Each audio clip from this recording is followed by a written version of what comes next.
عمران خان کے انٹرویو نے جو ہے وہ پوری دنیا میں اوورسیز پاکستانیوں کے اندر جو ہے نا وہ اتنے اختلافات پیدا کیے.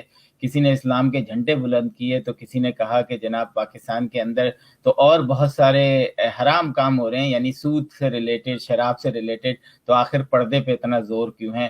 تو میں چاہوں گا کہ آپ نے بھی دیکھا ہوگا کہ مختلف ٹویٹس پہ, سوشل میڈیا پہ, فیس بک پہ, تو کہ جو ہمارے یہاں قائد کی بات پر کوئی صحیح اور غلط کا فیصلہ نہیں کرتا بلکہ ڈیفینڈ کرنے لگتے ہیں کہ یہ بات بالکل صحیح کی. اور بہت ساری باتیں عمران خان نے اس انٹرویو میں صحیح بھی کی, لیکن آخری جو بات کی اور اس کے بعد انٹرویو ختم ہو گیا, کیا کہیں گے آپ؟ دیکھیں عاصم, یہ بڑا انٹرسٹنگ آپ کا سوال ہے, اور یہ ڈیبیٹ اب تو 24 گھنٹے سے زیادہ ہو گیا, میں بھی دیکھ رہا ہوں.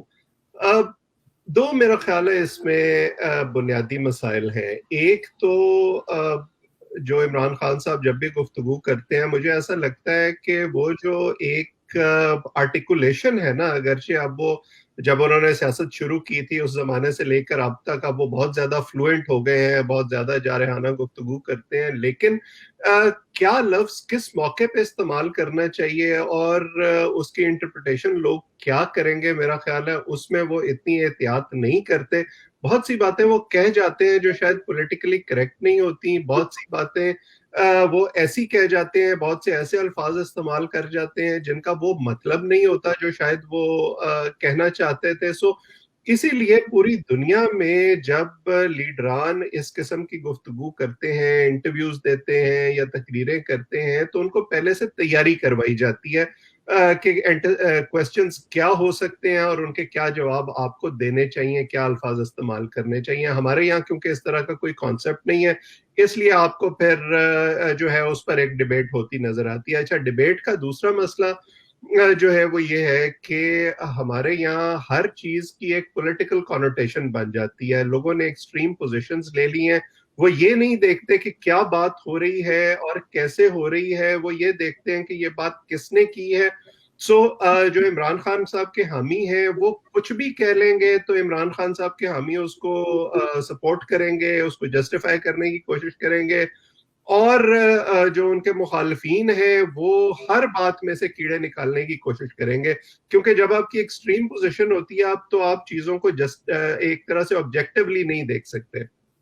اب میں نے وہ انٹرویو کا وہ حصہ سنا ہے جس میں عمران خان صاحب نے یہ بات کی. دیکھیے, انہوں نے پردے کے کانسیپٹ کی بات کی اور انہوں نے ٹیمپٹیشن کی بات کی. تھیوریٹیکلی یہ دونوں باتیں اپنی جگہ درست ہیں, کیونکہ جو پردے کا کانسیپٹ ہے کہ آپ اپنا جسم ڈھانپ کر رکھیں, یہ دنیا کے ہر معاشرے میں موجود ہے. اب وہ کانسیپٹ مغربی معاشرے کے لیے فرق ہو سکتا ہے, مشرقی معاشرے کے لیے فرق ہو سکتا ہے. اب آپ نے یہ دیکھا کہ ہم اور آپ امریکہ میں رہتے ہیں, یہاں پر خواتین جو ہیں وہ شارٹس پہن کر عموماً گھومتی ہیں, چھوٹے کپڑے پہن کر عموماً گھومتی ہیں, لیکن کیا یہاں پر ان خواتین کو اتنی اجازت دی جائے گی, یا ایون مردوں کو اتنی اجازت ہے قانون کے تحت کہ کیا وہ کچھ بھی پہنے بغیر جو ہے وہ پبلک میں نکل جائیں؟ تو اگین وہ ایک ڈیسنسی کا جو قانون ہے, جو کلچر ہے, وہ وہاں لاگو ہوتا ہے اور لوگ اس کو پسند نہیں کریں گے. اسی طرح پاکستان میں بھی جو ہے وہ لباس کے حوالے سے, چاہے وہ مرد ہوں یا خواتین ہوں, ایک ہمارا کلچرل ایسپیکٹ ہے. لوگ اس کلچر کو مذہب کے ساتھ مکس کرنے کی کوشش کرتے ہیں. یہ ٹھیک ہے کہ ہمارے مذہب میں بھی خواتین کو بھی جسم ڈھانپنے کا حکم ہے, اپنی زینت کو چھپانے کا حکم ہے, لیکن اسی طرح مردوں کو بھی اپنی نظر نیچی رکھنے کا حکم ہے. یہ صرف جو تمام قوانین اور تمام جو اسلامی تعلیمات ہیں ہم خواتین پر لاگو کرنے کی کوشش کرتے ہیں, مردوں پر بھی اسی طرح سے وہ لاگو ہوتے ہیں اور ان کی ذمہ داریاں ہیں. اچھا, اب ہوتا کیا ہے کہ یہ جب کلچرل کوئی چیز ہوتی ہے تو اس کی انٹرپریٹیشن ہر ایک کے لیے مختلف ہو سکتی ہے. اب ایون آپ پاکستان میں دیکھیں, کیونکہ ہم پاکستان کی بات کر رہے ہیں اور خواتین کی بات کریں, پہلی بات تو یہ کہ میں یہ سمجھتا ہوں ایک, اور اس حوالے سے ایک میوٹڈ گروپ تھیوری بھی ہے, کہ جب مرد خواتین کے بارے میں بات کرتے ہیں تو وہ خواتین کے مسائل کو اس طرح سے نہیں سمجھتے جو خواتین کا لیوڈ ایکسپیرینس ہوتا ہے. تو انہیں ذرا احتیاط کرنی چاہیے اور خواتین کو یہ کہنے دینا چاہیے کہ وہ ایک ایشو کے بارے میں کیا سمجھتی ہیں آپ؟ کیونکہ خان صاحب ہمارے پرائم منسٹر ہیں، ظاہر ہے ان سے سوال کیا گیا تو انہیں اس کا جواب دینا تھا.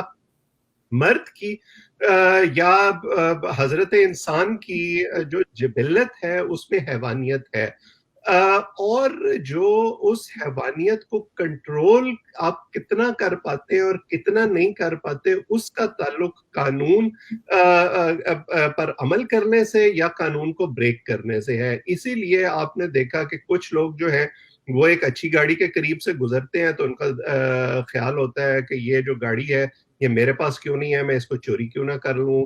کچھ لوگ بینک میں پیسے جمع کرانے جاتے ہیں، کچھ لوگ بینک لوٹ لیتے ہیں، کچھ لوگ اگر بڑا گھر بناتے ہیں تو کچھ لوگ اس کی تعریف کرتے ہیں، کچھ لوگ جا کے اس گھر میں ڈکیتی کر لیتے ہیں. تو آپ اس گھر بنانے والے کو یہ تو منع نہیں کر سکتے کہ تم نے یہ گھر بنایا کیوں تھا. اگر تم گھر نہ بناتے تو تمہیں شاید اس ڈکیتی کا سامنا نہ کرنا پڑتا. سو بنیادی مسئلہ یہاں پر جو آ رہا ہے نا، وہ اس کانسیپٹ سے نہیں ہے جو عمران خان صاحب بیان کرنے کی کوشش کر رہے ہیں. وہ میرا خیال ہے وکٹم بلیمنگ سے ہے. پوری دنیا میں یہ ہوتا ہے. اب جیسے میں جہاں کام کرتا ہوں، ہمارے ادارے کا جو سیکیورٹی سٹاف ہے وہ عموماً ہمیں یہ کہتا ہے کہ آپ رات کو باہر نہ نکلا کریں، اکیلے نہ نکلیں، یا اندھیرے جو جگہ ہیں وہاں پر اکیلے نہ جائیں. ظاہر ہے وہ ہماری سیفٹی کے لیے ایسا کہتے ہیں اور ہم یہ احتیاط کرتے ہیں کہ ہم ایسا نہ کریں. لیکن اگر کوئی ایسا واقعہ ہو جائے تو وہ وکٹم کو بلیم نہیں کرتے کہ آپ کیوں وہاں گئے ہی کیوں، یا آپ کو تو ہم نے پہلے سے منع کیا تھا، آپ ایسا نہ کرتے تو آپ کے ساتھ یہ واقعہ نہ ہوتا. کیونکہ وکٹم جو ہے وہ پہلے ہی ایک ٹراما سے گزر رہا ہوتا ہے. جیسے ہمارے معاشرے میں ایک عموماً ہراسمنٹ کی صورتحال ہے خواتین کے ساتھ، وہاں پر وہ چاہے دفتروں میں ہوں، چاہے گھروں میں ہوں، چاہے شاپنگ کے لیے بازار میں نکلیں، ہر جگہ ان کو ہراسمنٹ کا سامنا کرنا پڑتا ہے. تو جب آپ ان کے اوپر بلیم شفٹ کرنے کی کوشش کرتے ہیں کہ دیکھیں یہ آپ کی وجہ سے شاید ہو رہا ہے، اگر آپ جو ہے وہ ٹیمپٹ نہ کریں مردوں کو تو مرد جو ہے وہ اس قسم کی حرکات نہیں کریں گے.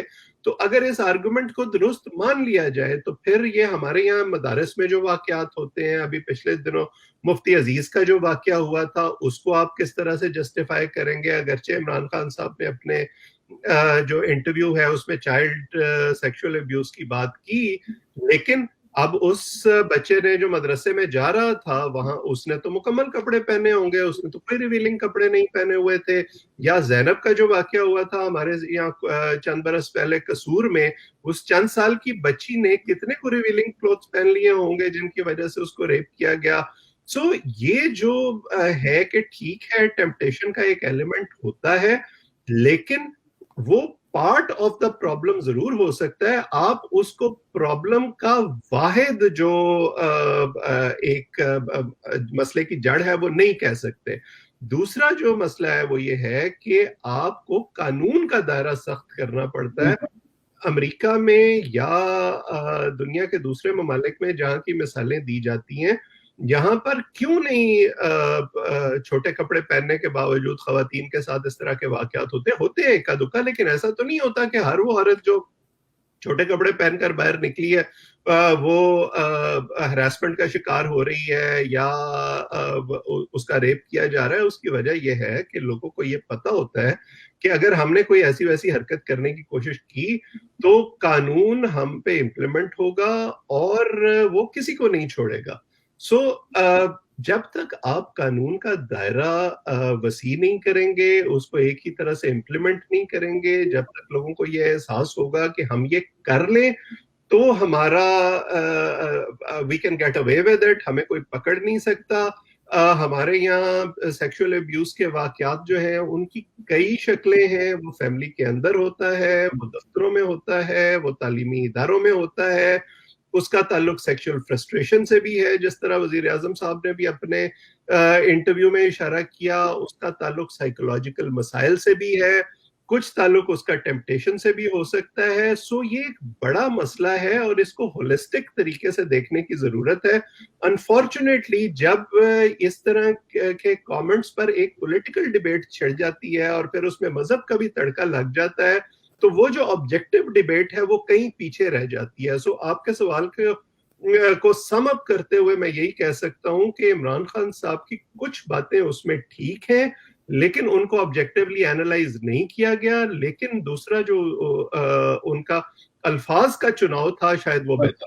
بالکل بالکل یہ الفاظ کے چناؤ پہ ہی پوری جو اس وقت ایک سوشل میڈیا پہ بحث ہو رہی ہے. ایک ڈاکٹر صاحبہ کا میں نے دیکھا کہ وہ عمران خان کو کہہ رہے ہیں، عمران خان صاحب ریپ جو ہے وہ کپڑوں دیکھ کے نہیں، ریپ کرنے والا یہاں سے بیمار ہوتا ہے، یہاں سے. تو اب یہاں سے بیمار آپ لوگوں کو قانون کے دائرے میں لے کر آئیں. تو ان اگر کا آپ کپڑوں کی بات کرتے ہیں تو آپ یہ دیکھ لیجئے نا کہ پاکستان کی ہم بات کرتے ہیں تو جو عورت برقع پہنتی ہے اس کے نزدیک برقع نہ پہننے والی عورت شاید مناسب لباس نہیں پہن رہی. جو دوپٹہ لیتی ہے اس کے نزدیک جو دوپٹہ نہیں لیتی وہ مناسب لباس نہیں پہن رہی. جو شلوار قمیض پہنتی ہے اس کے نزدیک جینز پہننے والی عورت جو ہے وہ شاید مناسب لباس نہیں پہن رہی. تو یہ ساری چیزیں کلچرل ہوتی ہیں، ان کی انٹرپریٹیشن ہر شخص کے لیے مختلف ہو سکتی ہے. آپ اس کو جنرلائز کر کے اس طرح سویپنگ سٹیٹمنٹ نہیں دے سکتے. ایک ویسے اس پہ میں نے ایک اخبار کی ہیڈنگ دیکھی تھی کہ پاکستان ریورس گیئر میں جا رہا ہے. تو اس میں جب میں نے پڑھا تو اس میں یہ لکھا ہوا تھا کہ جی جب ہمارے ناردرن ایریاز جو ہیں، وزیرستان ہیں یا فاٹا ہیں، ان جگہوں پر جا کے ان کو ووٹ کا حق دلایا گیا، عورت کو باہر نکالا گیا، عورت سے کہا کہ ووٹ ڈالو، عورت کی تعلیم کے لیے باتیں کی گئیں، جرگہ سسٹم کو ختم کیا جو ہزاروں سال ان کے چل رہے تھے، ان چیزوں کو ختم کر کے وہاں پہ عدالتیں لانے کی کوشش کی گئیں. تو وہ پاکستان کے ان علاقوں کو جہاں ان کو پتہ ہی نہیں تھا کہ آگے شہروں میں کیا ہو رہا ہے، ان کو تھوڑا سا فیسیلیٹیٹ کیا گیا. لیکن اس بیان کے بعد جب اس کو آپ کمپیئر کریں تو وہ اس میں یہ لکھا تھا کہ کیا پاکستان جو ہے وہ ریورس گیئر لگا دیا ہے. تو آپ اس سسٹم کو کیا کہیں گے کہ ایک وزیر اعظم آتا ہے وہ ماڈریٹ اسلام لانا چاہتا ہے، دوسرا وزیر اعظم آتا ہے وہ کہتا ہے کہ نہیں جی کنزرویٹو ہونا چاہیے کیونکہ ہمارا اسلام جو ہے وہ یہ چیزیں کہتا ہے. لیکن ایک طرف ہم دیکھتے ہیں کہ پاکستان کے اندر سود کا نظام جو ہے اگر آپ مختلف کنٹریز سے کمپیئر کریں تو سب سے موسٹلی زیادہ ہم لوگ دے رہے ہیں اس پہ سود پہ جو پرسنٹیج ہے. پھر ہم شراب کو دیکھتے ہیں تو ایک ہندو بندہ جو ہے وہ کھڑا ہوتا ہے اس میں پارلیمنٹ میں اور کہتا ہے کہ ایک بل میں لانا چاہ رہا ہوں کہ شراب پہ پابندی ہونی چاہیے. تو صرف 19 لوگ جو ہیں یا 18 یا 19 لوگ جو ہیں اس کو صرف ہاتھ کھڑا کرتے ہیں اور باقی پوری پارلیمنٹ جو ہے، مسلمان پارلیمنٹ جو ہے وہ خاموش رہتی ہے. تو یہ ساری چیزیں دیکھنے کے بعد اس آپ کیا دیکھیں گے کہ پاکستان واقعی ریورس گیئر میں جا رہا ہے یا قانون جو لا اینڈ آرڈر ہے، جو لا انفورسمنٹ ہے، رول آف لا ہے، سب سے پہلے پاکستان کو اس پہ توجہ دینی چاہیے نہ کہ ان سب چیزوں پہ. جی دیکھیں یہ ریورس گیئر میں جانا یا نہ جانا یہ تو خیر اگین وہ ایک پولیٹیکل ری ایکشن ہے. اس قسم کی چیزوں کے بارے میں دنیا آگے بڑھتی ہے، وہ ریورس میں جا نہیں سکتی. اور کلچر جو ہے وہ ہمیشہ انڈیجنس ہوتا ہے، وہ ٹاپ ڈاؤن ہو نہیں سکتا. وہ ہاریزونٹل لیول پہ معاشرے کے لوگ آپس میں طے کرتے ہیں کہ انہیں کیا چیز ایکسیپٹیبل ہے اور کیا نہیں ہے. ایٹ لیسٹ میجورٹی کو، کیونکہ ہمیشہ ایکسیپشنز ٹو دا رول ہوتے ہیں. کچھ لوگ ایسے ہوتے ہیں جو ڈیفائی کرتے ہیں پریولنٹ کلچر کو اور اس کے ساتھ اتفاق نہیں کرتے، اور مارجن ہونا چاہیے کہ وہ اگر اس کے ساتھ اتفاق نہیں کرتے تو وہ اپنی زندگی جیسے گزارنا چاہتے ہیں وہ ضرور گزاریں. جیسے اگین میں ویسٹ کی مثال دیتا ہوں، اس معاشرے میں اگر آپ کو ایسی خواتین امریکہ میں ملتی ہیں جو چھوٹے کپڑے پہن کے باہر نکلتی ہیں، تو ایسی خواتین بھی ملتی ہیں جو برقع پہن کے باہر نکلتی ہیں لیکن کوئی کچھ نہیں کہتا ان کو. سو اتنا روم جو ہے وہ ہونا چاہیے. آپ ایک ہی برش کے ساتھ سب کو پینٹ نہیں کر سکتے، آپ جنرلائز اسٹیٹمنٹ نہیں دے سکتے، اور آپ یہ نہیں کہہ سکتے کہ اب سارے جو ہیں وہ میری مرضی کے مسلمان بن جائیں یا میری مرضی کے انلائٹنڈ ماڈریٹ بن جائیں. ایسا نہیں ہوتا. دوسری بات یہ کہ اب ظاہر ہے کہ سوال جو تھا وہ وزیر اعظم صاحب کی ایک پرانی سٹیٹمنٹ کے بارے میں تھا جس میں انہوں نے ریپ کو لباس کے ساتھ جوڑنے کی کوشش کی تھی. اگر سوال سود کے بارے میں ہوتا یا کسی اور چیز کے بارے میں ہوتا تو شاید وہ اس کا جواب دیتے. لیکن اب ڈیبیٹ اس پر ہے. اس میں لوگ جو دوسرے نقطے نکالنے کی کوشش کر رہے ہیں کہ جی دیکھیں آپ نے تو سود ختم نہیں کیا، آپ نے تو فلانا ختم نہیں کیا، اور آپ اس کی بات کر رہے ہیں. میں سمجھتا ہوں کہ یہ واٹ اباؤٹری کی ایک قسم ہے. دنیا میں آئیڈیل جزیرہ کوئی بھی نہیں ہوتا. ہمیشہ ہر جگہ کچھ چیزیں ایسی ہوتی ہیں جن کو آپ کرٹیسائز کر سکتے ہیں، کچھ چیزیں ایسی ہوتی ہیں جو اچھی ہو رہی ہوتی ہیں. لیکن مسئلہ پھر وہی ہے کہ پولرائزیشن کے جس ماحول میں ہم رہ رہے ہیں اس میں جس کو جو سائیڈ پسند ہے وہ اپنی حصے کا سچ لے کے دوڑ پڑتا ہے اور جو آبجیکٹو چیز ہے وہ بیچ میں کہیں رہ جاتی ہے.